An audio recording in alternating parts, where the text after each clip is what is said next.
Welcome, everybody. Hello, welcome back. This is Spirit Matters, your somewhat daily, mostly daily spiritual check-in with the Bhakti Center. We had a little bit of a break the past few days because I was out of town and not available, but we're here and we're back. And thank you for staying with us and visiting us and being here with my live Zoom studio audience. I'm coming at you live from New York, and you're tuning in from wherever you are, and that is a miracle.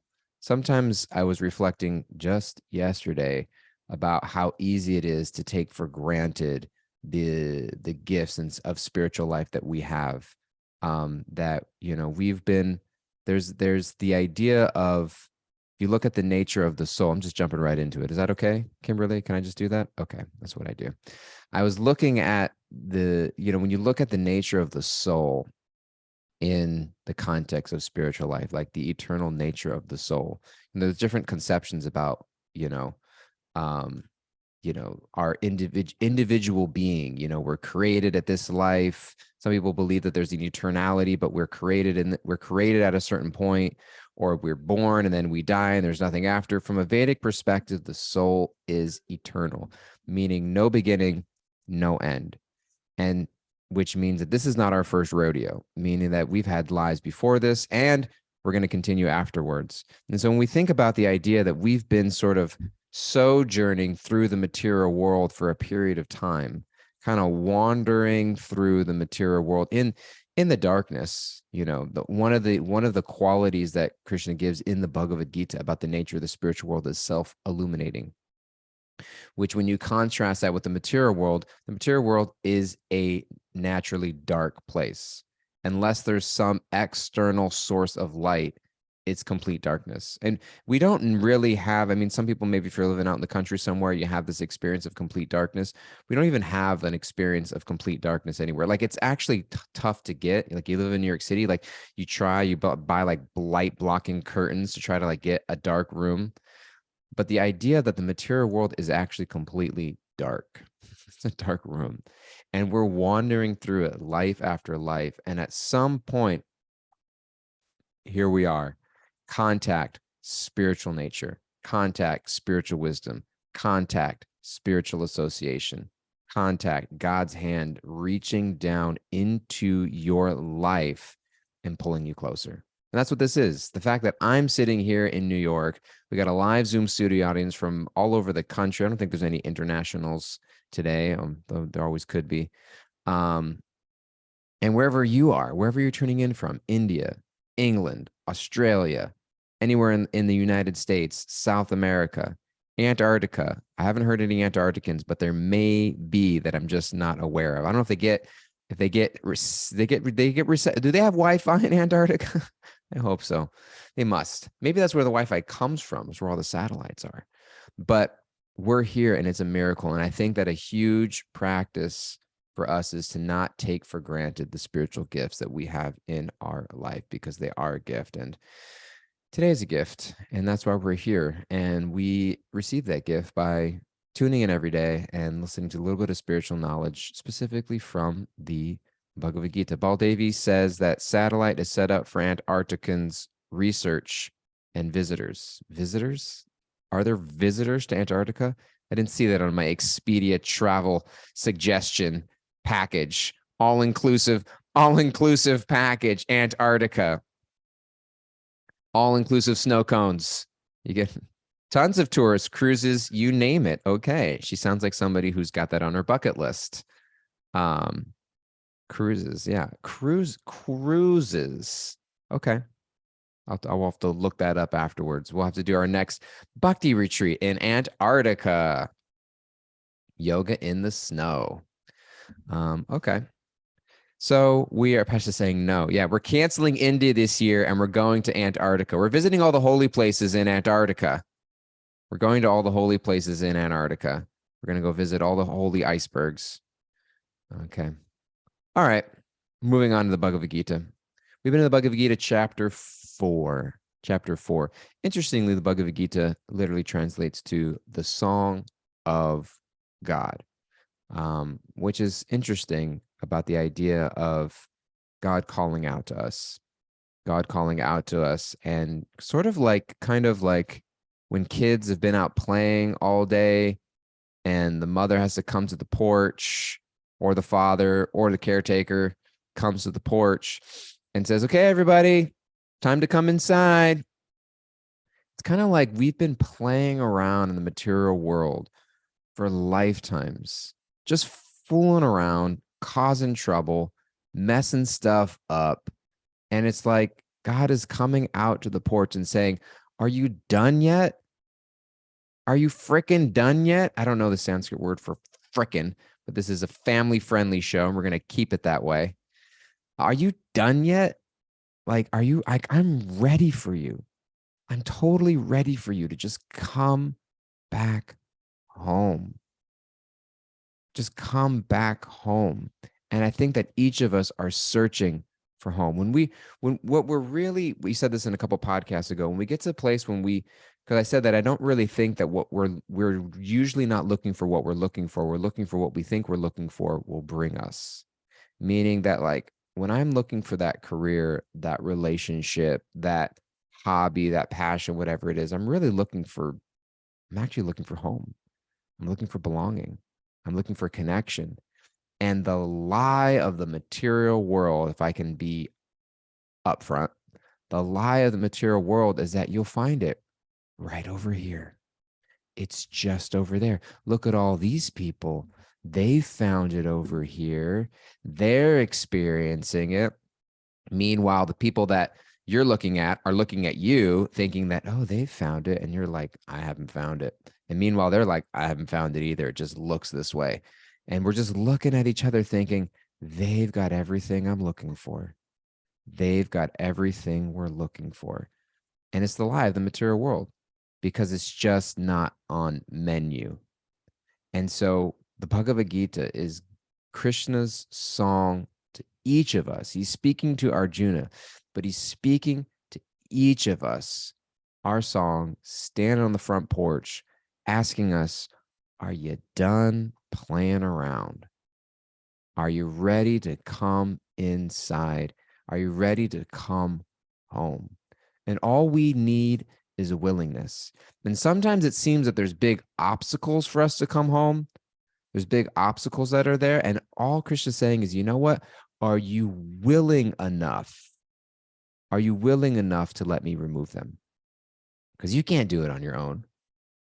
That's why it's so beautiful the way that the 12-step process is set up. What is it? Number one, admit that we're powerless over whatever it is that we're struggling with.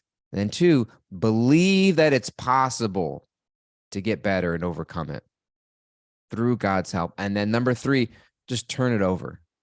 Turn our lives over to the care of God as we understand God. Number four, we start to make a searching and fearless. I'm getting into 12-step here now.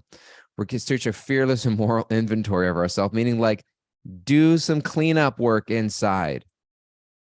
In Sanskrit, we call this process anarta nivritti. Anarta means the unwanted things in the heart, and nivritti means to clear out. So the Sanskrit word for this process is anarta nivritti, to be willing to look inside at ourselves. I was just reading yesterday that everyone in the world is crazy.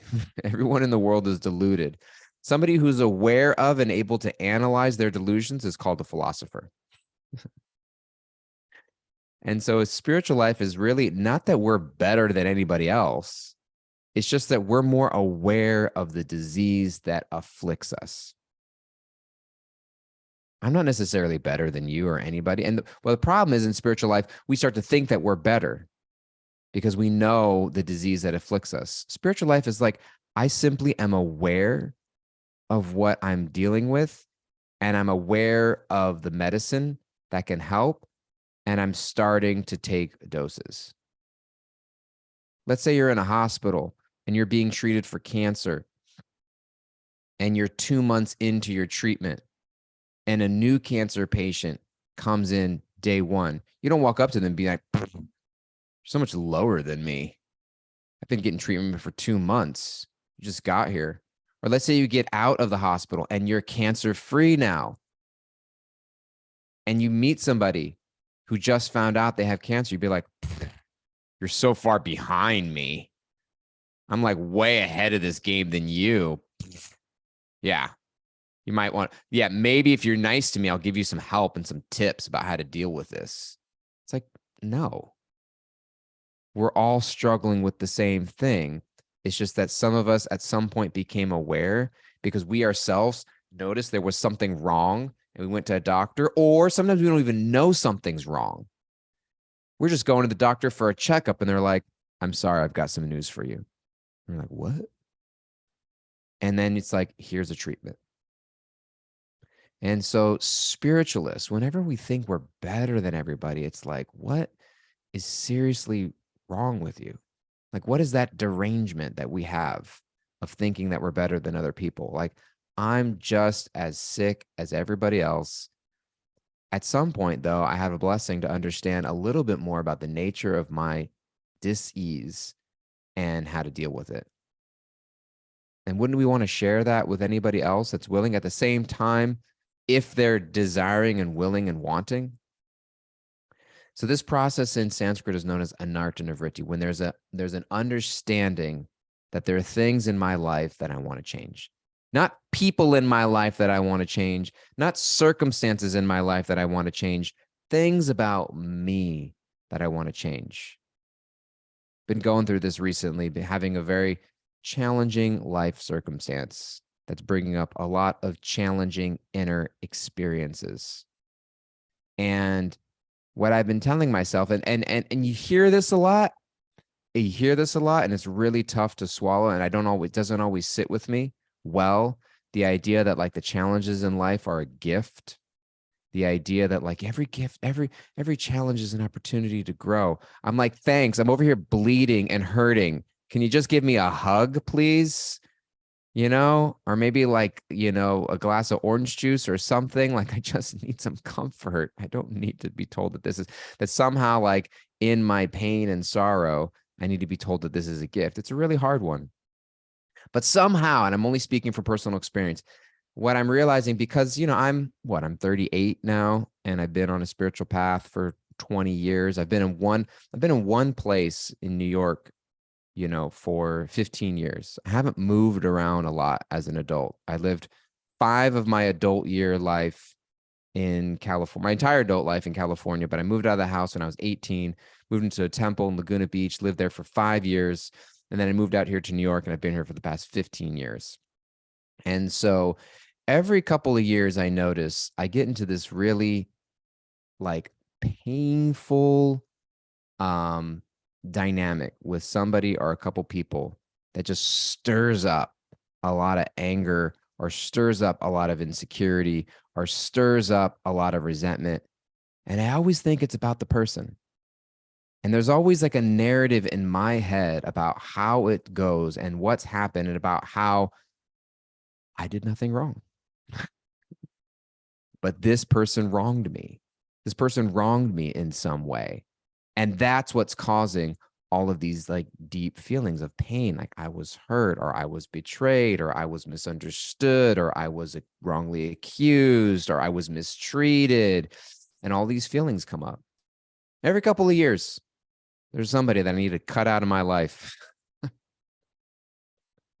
There was this one, there's a video of Jonathan from Queer Eye, who he's the beautician.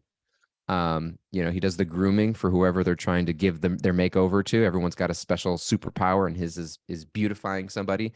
And so there's one video of him like cutting somebody's hair.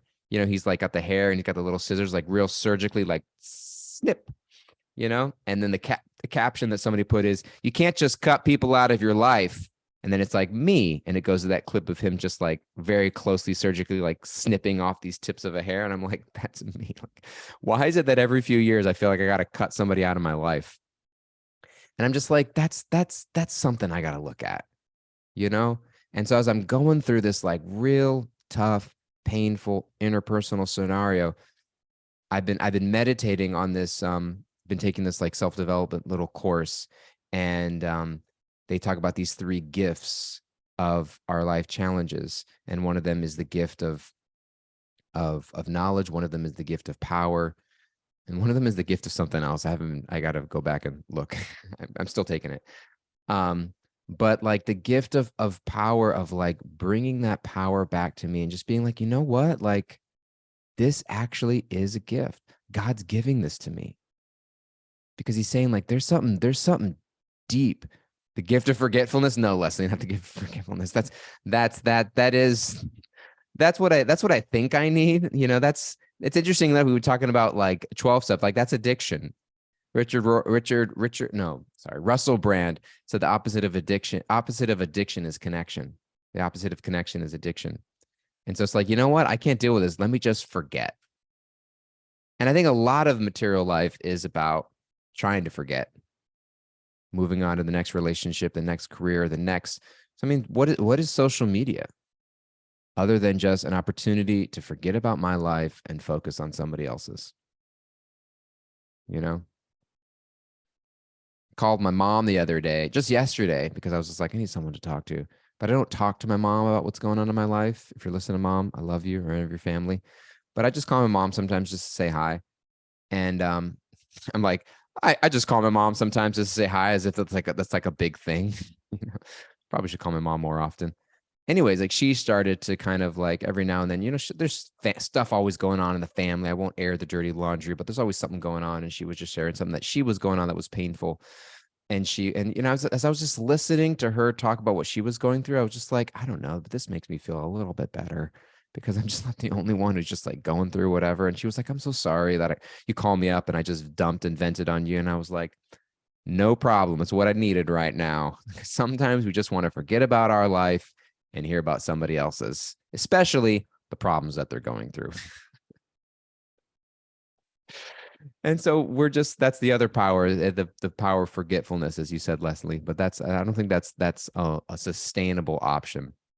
But he's talking about the gift of power, and they realize that's like, wow, like, I'm giving a gift to, like, I don't know how to deal with these situations. I don't. Every couple of years they come up, and there's somebody and there's something, and it stirs this in me. And it's like, I don't have an answer to the question of why this bothers me so much. I don't have an answer to the question of why this bothers me so much. Why am I replaying this conversation over and over and over in my head? Why am I laying down in bed and thinking about it? Like, there's nothing pressing. It's not like this person's stealing money from me. It's not like they're threatening my life and my well-being. Some people are like, somebody is stealing money from me. What do I do? But it's not like there's any like immediate harm. I'm just giving this a lot more time and attention than it is demanding of me. Like, why? And realizing Krishna's like, because there's something in you that you need to clean up. Anartana vritti. There's something in you that you need to clean up. Fearless and searching moral inventory. There's something in you. And I'm just like, wow. I'm 38 years old, and there's stuff in me that I've never dealt with. And I need to take a long, hard look. And it doesn't make this less painful, doesn't mean it's less comfortable, doesn't mean I need to find, sometimes I think the solution to my problems is the bottom of a quart of vegan Van Leeuwen ice cream, which, by the way, I'm not doing because I'm not eating sugar. So I went to the store last night on my way home, and I'm walking around the store, and I'm just like, I just need something sweet. And I was like, I'm going to go get some fruit. And all the fruit was outrageously expensive, like $7.50 for a pint of blueberries. And I'm like, I'm getting frozen fruit. So I got vegan jerky and a bag of frozen fruit, because I like frozen fruit even beforehand. Because if you know me, I like popsicles, but I don't eat popsicles anymore. So I eat frozen fruit. Anyway, so it's just like, I don't even have popsicles anymore. Cut it out of my life. Anyways, and so there's something in me that I need to look at. And so it actually is a gift. So this anartana vritti, this process of being willing to look at what's inside me that needs to go. Then back to our narrative, reeling it back in, that Once we, step 4, take a searching for the similar, and then step 5, we admit it to somebody else, ourselves and God. And what's the next step? Simply become willing for God to do his work. That's it. Just become willing. Just become willing. Jenna Vatsala, yes, I did eat the frozen fruit. Cherries, mango, pineapple, and blueberries. I did a lot. Normally my go-to is mango, pineapple, and cherries. I added blueberries. I was hoping they'd be bigger blueberries, but they were quite small, but still they added a little touch. It's okay to cut popsicles out of life though, right? I think it is. I think if you're ready to do it, you got to be ready. And that's just kind of like, I just got to a point a couple months ago. I was like, I'm ready. And I just did it. I'm kind of like that. Like I will slack on something for like long, like I'm slow to get somewhere. Like I'm slow to pick up a habit. I'm slow to make a change. But once I make it, it's just kind of like, that's it. It's done. And so like, I generally don't pressure myself to get somewhere. Like there's things about my life, like whether it's my routine or my diet or my schedule. And it's like, I know I can't falsely get there, but I know that once I get there, it's like, I'm in. And so I wasn't ever planning to give up sugar, but Paul Davies says tiny blueberries are organic and likely wild picked too, though. Yes, they were organic. I think so. Anyways, my point being that Krishna is calling us. And we may feel like, you know what? I want to come home, but there's all kinds of crap in my way, inside and outside. And Krishna's like, you know what? I'll take care of it as long as you're willing to, as they say in 12-step world, drop the rock. This concept of like, I'm drowning and I'm holding on to a big stone. And there's people on the shore and there's people in the lifeboat saying, trying to pull us up, but we're holding onto this big stone and like, just drop the rock. And what is the rock that I'm holding on to? I was just listening to something today and I reposted it on my Instagram story about somebody talking about how to put out a word fire. But anybody ever been in a word fire where it's just like an eruption of words blasting back and forth between two people, whether it's actual words or emails or text messages? Just real quick side tip. If you're in a text message argument with somebody, just stop it. Just don't do it. Do not engage in text message arguments. They are useless. They're not even useless. They are destructive. I've never found something good. Just drop the rock. Good one for teaching note. Drop the phone. Just drop your phone. Just drop your phone. Just be like, this, you know what? I'm happy to talk. You can speak, but just don't get into text message arguments. They're no good. I cut those out of my life a long time ago. Still, you can start one, and sometimes you're just like, your fingers are blazing, but it's just like, you know what? This is not good. Just don't respond. Just be like, hey, I'm putting it down. Side note, but how to put out a word fire. And he said, this is what you say. First slide. I'm so sorry. Second slide. Period.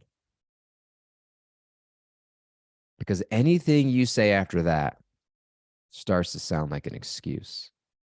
And I'm so good at giving excuses. I'm so good at apologizing with caveats. I'm so sorry, but I didn't know. I'm so sorry, but like, I was hurt. I'm so sorry, but I, like, you did this, that, and the other. And so I just, that's what I felt I needed to do. I'm so sorry, period. I should never speak to you that way. I should never actually, there's no excuse for me to do what I did.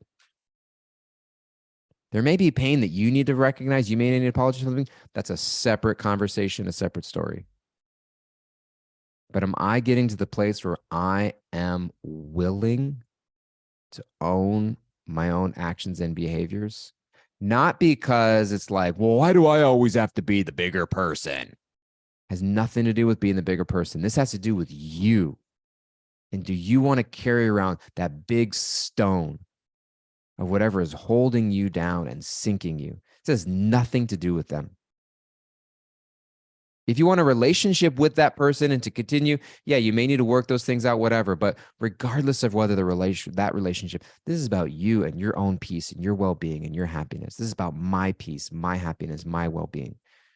Because I'm the one that's brewing over this conversation, laying in bed at night. I'm the one that's carrying around the mental anguish. I'm the one that's having to deal with all of my own emotions. And if I think that your changed behavior is the solution to my experience of life, I'm in a big illusion. And so we have this ability. Krishna is calling us home. And he's saying, all you got to be is willing to drop your stones. Trevor Hall, one of my favorite musicians, I'm waiting for him to come to New York and give a concert in New York. I was supposed to go see Trevor Hall pre-pandemic. Never happened. Still got my tickets, just lost my tickets. I let him, you keep my $35. I'm happy for it. And then he's been doing shows right now, but they're all upstate New York and in Colorado. And I'm like waiting for him to come back to Brooklyn. Anyways, he has a song, Bowl of Light, one of my favorite songs. Don't you carry stones in your bowl of light. Don't carry stones in your bowl of light. You're a beautiful bowl of light.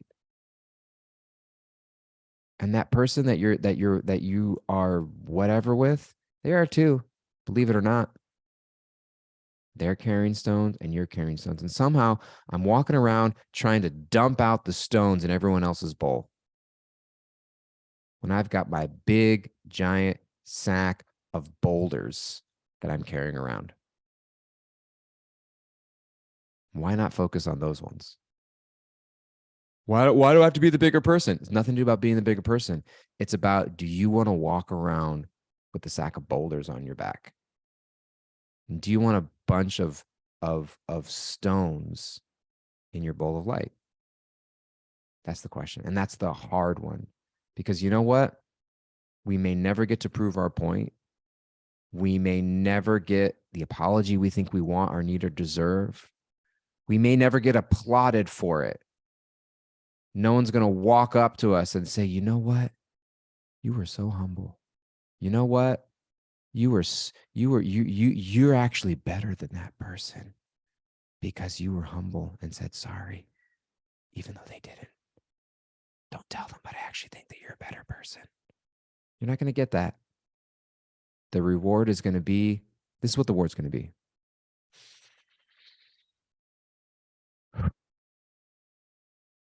I'm ready to come home. I'm ready to come home. And then it's like, you know what? Krishna, I'm done playing around. Let's do this. So, we did not read anything from the Bhagavad Gita. We should just rename this podcast to Dial's Rants. But we will read the Bhagavad Gita just real quick. Because we're in the 4th chapter, and the last verse that we read, because I want to read something spiritual. Krishna said, verse 13 of chapter 4, according to the 3 modes of material nature and the work associated with them, the 4 divisions of human society are created by me. And although I'm the creator of this system, you should know that I'm yet the non-doer, being unchangeable. Verse 14, there is no work that affects me, Krishna speaking, capital M, nor do I aspire for the fruits of action. One who understands this truth about me also does not become entangled in the fruitive reactions of work.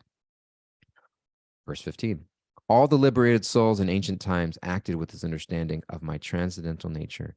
Therefore, you should perform your duty following in their footsteps. So Krishna is reaching out. We have, what was it? Was it Plato? Talking about the cave. I'm either going to sound really smart or make a fool of myself. And it's like, you need somebody from outside the cave to come in and untie you. And so Krishna is saying that although I may be interacting with this world, I'm above it. I'm beyond it. And I'm ready to pull you out of it also. It's a whole other topic of conversation, the idea of God being a person, and that freaking us out sometimes, because it's like people are scary. So it's like, why would I want God to be a person? But Krishna's saying, I'm a person, but not the way you think, not the way that you've experienced people. Excuse me, I just sneezed, muted myself so you wouldn't have to experience that. Okay, that's it for us today. Thank you all so much. I don't know. I think I may have gone a little bit over. I don't know. Ball Davies says, I see it as Jacob Marley's chains and lock boxes, dragging them with me, needing to pick the locks on the boxes and empty them. They fall right off when I open them and release their weights. Beautiful. Thank you. Leslie says, Jamuna Jai teaches Christmas Carol themed yoga classes. Love it. I believe and imagine it. I bet they're wonderful. This is soul medicine and soul nourishment. Krishna enjoys what we share here every day. I want to be on the porch and then go have divine lunch with Krishna. Yeah, why wouldn't we want that? All right, Kimberly, we got some takeaways for today. Kimberly always gathers takeaways that we can walk away with and keep in our back pocket. And so if you're taking notes or want something to walk away with, tune in, lean in, turn up the volume. Kimberly, what you got for us? This is not our first rodeo. Nope. We all feel dis-ease from the same disease. Krishna is on the porch calling and ready for us to come back home. All we need is a willingness to clean up our muck, drop the rock, and let God do his work. Beautiful. Thank you. I think my takeaway was the whole podcast today. I'm just build my guts and what I'm working on. And just what is it that, how can I shift from the focus of the hyper focus of the individual or the thing or the circumstance? And if you're in a circumstance where there's something going on, you know, they also say in 12-step programs, like if you're in a situation of harm or abuse, like remove yourself, find safety, take legal action, whatever you need to do. But aside from that, like, how can I not hyper focus on the individual and just think about, like, there's like, if I enter in with the premise that I'm not perfect, if I could just start there, then what is it that I need to, how is this a blessing and a gift for me?